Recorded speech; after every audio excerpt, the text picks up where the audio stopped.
Hello and welcome back to the Bright Light Wellness YouTube channel. Thank you so much for being here with me. Today, I really have an exciting topic that I want to chat with you about, and I really want to talk about food fear and diet dogma because I have been on a healing journey since 2021. And over that time, food fear has been a real thing for me, super real. And it was instilled in me based on the healing community, really. So when you get involved in a health and healing journey, we all tend to oh, it's the food because we eat food every day, right? So we think, oh, it must be the food, got to switch the food. The food is the cause of all our health issues. And I want to tell you right now, just so you know, food is never a root cause. Like the food that you're eating, unless it's absolute garbage, is never really the root cause of why you're suffering with what you're suffering with. Of course, it can be a block to healing if you're not eating whole, real foods. It can be a contributing factor. It can be an aggravating factor, but it is not the root cause of why you're struggling with whatever health struggles you're struggling with. But when I started my healing journey, of course, I thought it was food. I had like mast cell activation syndrome and interstitial cystitis being the two most challenging things I dealt with. So, of course, you're like, oh, this must be the food because I'm reacting all the time to everything in my environment and I'm reacting to food. So, food must be the cause, right? Leaky gut is always the cause. You got to heal your gut and you're going to heal, right? Man, I wish that was true. I don't find that to be very accurate. And I think the functional medicine paradigm or functional, nutrition paradigm really drives that home. You heal your gut, you heal all your things. And I'm just like, I'm not really sure that food or gut healing is the ultimate thing. I mean, of course, your gut's playing a role. It's where your immune system lives. It's something to consider, but it's not root cause either. So, what I found when I went through my own healing journey is, of course, I went to food. I started changing my diet. I started going on all these restrictive diets. I did keto well, actually, first I did autoimmune protocol and then low oxalate, low histamine, carnivore, keto, paleo. I mean, all the diets that you can think of, right? And none of them ever yielded results. In fact, the more restriction I did, the worse I felt. Of course, I did food sensitivity tests and all the gut testing and all that, and that never made me feel any better either, or following these protocols. And the thing that I think that's most alarming and most important to bring to the table is the amount of food fear that is instilled on people when they go to these practitioners. So I would go to practitioners, and not all of them. I actually had a naturopath at one time who was trying to tell me the opposite, and I'll say right now that she was right. But you go to these practitioners, and mostly the functional medicine ones that I went to, and they were telling me, okay, I've got to avoid all the oxalates, I've got to avoid all the histamines. Okay, you can't eat nuts and seeds, you can't have dairy, you can't have gluten, you can't, like, it was like, you can't have nightshades, you can't have lectins. I'm like, what the hell salicylates? Like, what the hell do you even eat? Like, you just restricting, restricting, restricting, restricting, restricting. And the more I restricted, honestly, the sicker I got because I wasn't able to give my gut microbiome diversity. I wasn't giving it enough nutrients. I was afraid of food. I was afraid to eat. I mean, this whole practice around that, that's not healing. I mean, that is rigidity and dogma and will get you sick just in general. Just like thinking like that a tomato is bad for you. Like I remember the first year that I was sick and I always grew a garden and I've always had a garden. I've always done gardening. I love gardening and I love to grow herbs and fresh fruits and vegetables and eat them from my garden. And the first summer I was sick and I grew tomatoes, I was afraid to eat the tomatoes that I grew in my garden. Like, that's absurd. It's absurd. And it's creating so much tension and fear and just like angst around foods. And of course, if you eat a food and it causes a reaction, yeah, maybe you don't want to eat it. But I don't think that that was my case. Well, it was in some cases, but I think it was just that the fear alone or the idea that the food was going to cause a reaction causes a reaction in itself, right? Your ideas around this. So I just wanted to come on and like chat about that a little bit because I think it's so important because there's so much noise and there's so much fear and rigidity. Carbs are bad. fruits are bad, vegetables are bad, lectins are bad, salicylates are bad, oxalates are bad, histamines are bad, like bad, bad, bad, but don't eat milk, don't. And then like maybe you're like raw milk, drink raw milk, but then people will be like, no, that's bad. Like it is just so much confusion and it's so hard to discern for us what's right for us. And I think the most important thing about knowing what's right for you is tuning in and listening to your body and feeling into what works and what doesn't work. And again, that's going to be changeable from person to person, and that's going to be changeable from maybe, year to year. So, I mean, really tuning into yourself and knowing what feels right. I find for myself and a lot of my clients that eating a balanced diet, not, going into like one swinging to like keto or sugar diet or carnivore, like swinging one that eating a balanced macro diet that is seasonal, local, organic, whole, real foods seems to be the best option. Um, of course, because I follow seasonality, because what did finally work for me in diet? By the way, diet did not heal me.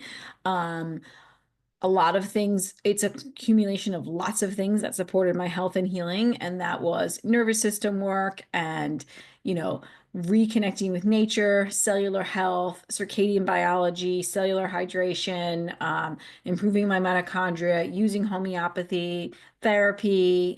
There were so many factors into my healing that it's hard to you can never just pin it down to one thing, just like there's never one root cause. There was never just one thing that heals us either. So, and I probably could go on and on with that list, but my point is that the diet that I landed on that I find really supportive for myself is to eat a seasonal, local, organic diet as best as I can with the highest food quality that I can put into my body. And my diet shifts with the seasons based on what's available in my area. And I'm not rigid or dogmatic about that. Sometimes if I'm craving something and it's not the right season, I still eat it. So if I'm craving a banana and it's springtime, I have the banana and I don't stress about it. So it's like we want to I have this parameter around diet and I know what feels good for my body. And then I also know that my body sometimes is going to have cravings and aversions, and I listen to those cravings and aversions. And I think that's probably the most important thing. And I don't have any food fear around what I'm eating. I'm not fearful of oxalates or histamines. I just eat things. And if I notice that my body doesn't respond well to something, well, then I reflect it. I say, something didn't really feel well in my body about that. Maybe I'm not going to, like, my body just will intuitively not want that food again. Like, that's the truth of it. And I really do crave like what's in season and what's local because I've been doing that for some time. And the more aligned that you are with the natural rhythms of your environment, the more you are going to crave like local seasonal foods. So like I always give this example of strawberries. I remember a couple years back, I was at a friend's house and they had strawberry cheesecake and it had gluten. It was healthy, but it had gluten in it, so I don't eat that, which I actually still don't eat gluten. It is the one food. I actually had gluten accidentally at a restaurant the other day. I had a bite of my son's soup and I didn't know he put crackers in it, like really crappy crackers. And I was like, oh my God, I think I just ate a cracker. So I ate and I lived, right? But I don't eat gluten. It's not something I eat. And then she also had strawberries and cream, homemade whipped cream with strawberries. And I at that time I was avoiding strawberries because they were one of my biggest food triggers. And I remember feeling so isolated and alone because they were all eating those foods and I wasn't. And then I'm like, the fear was driving that, like the fear because I had responded.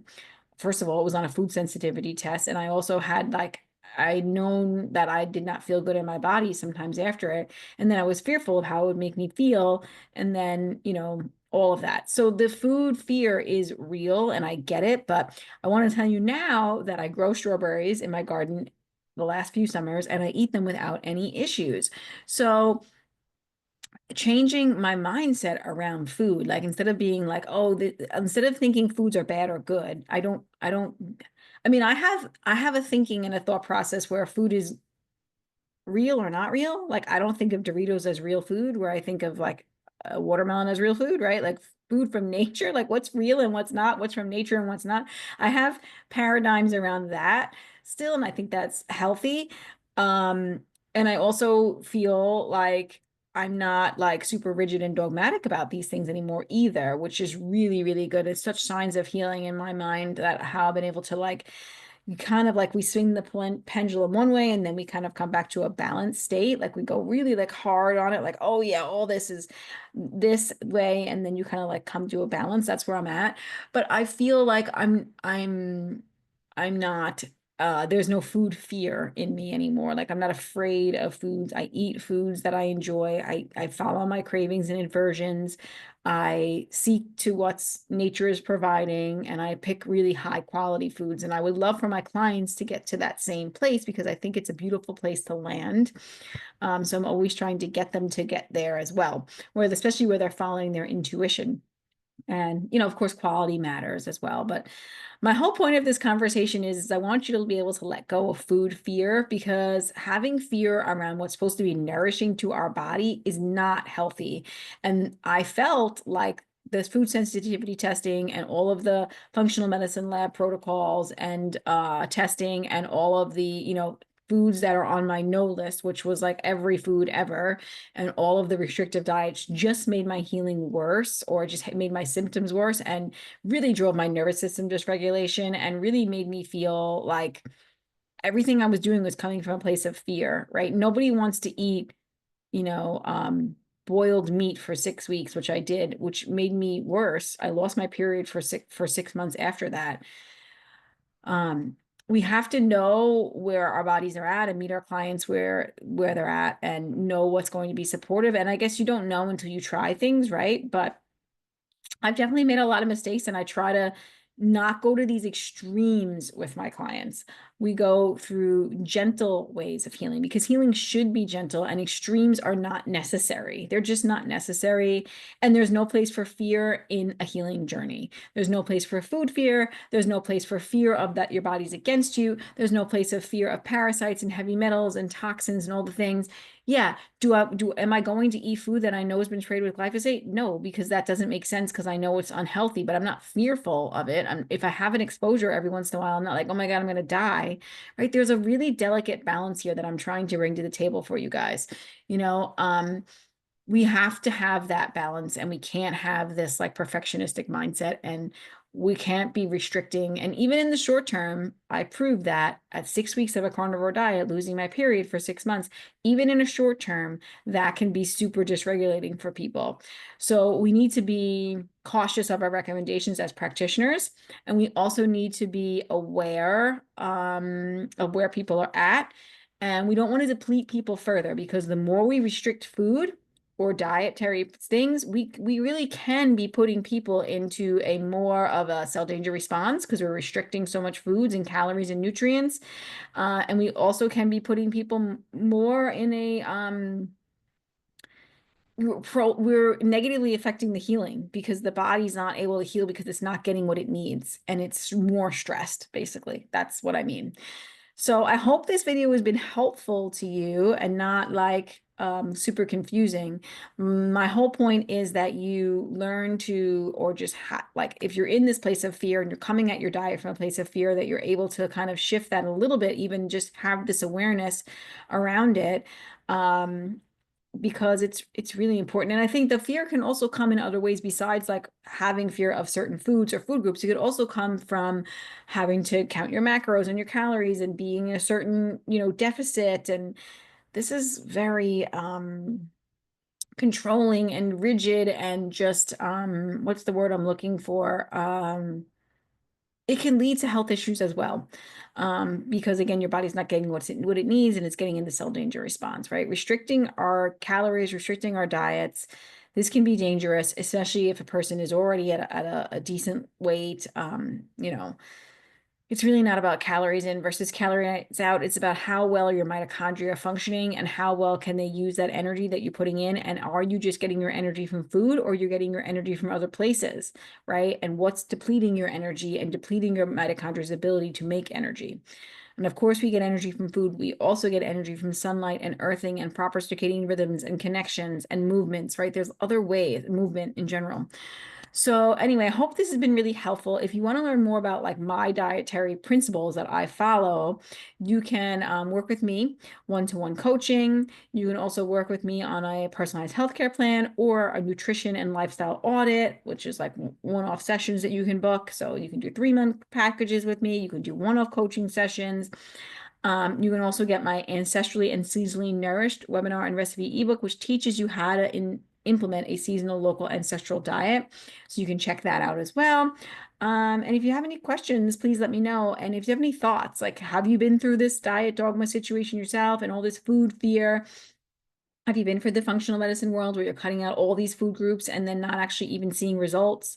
Let me know. I'm curious of your own experiences. And yeah, I'm happy to share more with you guys. If you have more questions, please let me know. And yeah, I'll catch you guys on the next video. Have an incredible rest of your day.